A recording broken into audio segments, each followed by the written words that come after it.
বাবু ওই সামনে ঘুরেন। আপনার কয়জন আছে?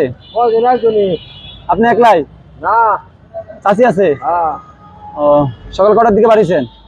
সকালে বেরিয়েছিলাম 10টা, 100 টাকা মেরে গেছিলাম। 100 টাকা মাইরা দুপুরে খাওয়া খাইছেন? খাইয়া বাদে গাও গোসল দিয়া বাদে আবার বেরিয়েছি রাতে 10টা থেকে। কি দিয়ে খাওয়া খাইছেন দুপুর আজকে? কি দিয়া খাম? হুক্কি। শুটকি দিয়া?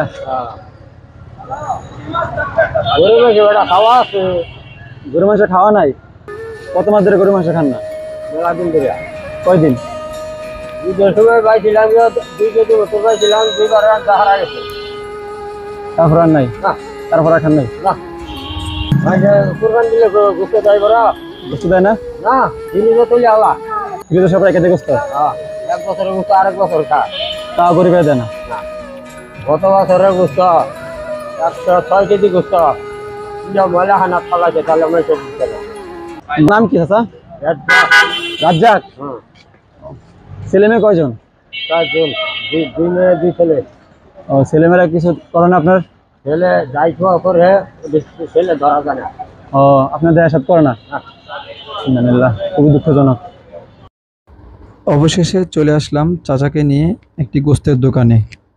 চাচাকে বললাম, চাচা তুমি এগুলোর মধ্যে ভালো গোস্ত যাচাই করো, যেটা নিলে ভালো হবে।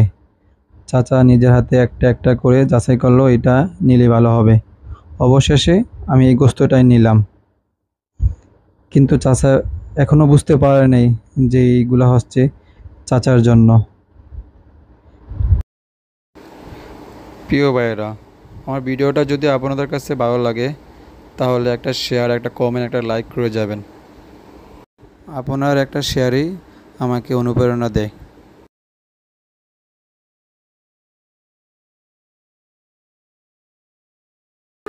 চাচা, এগুলো আপনার জন্য।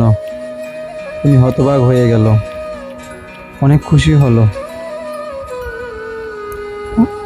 চোখ দিয়ে অজরে চোখের পানি চলে আসলো।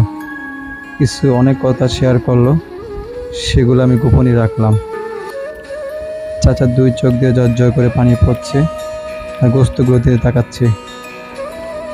হে আল্লাহ, তুমি এভাবে প্রত্যেকটা অসহায় মানুষের পাশে দাঁড়ানোর মতন তৌফিক দান করো আমাকে তুমি।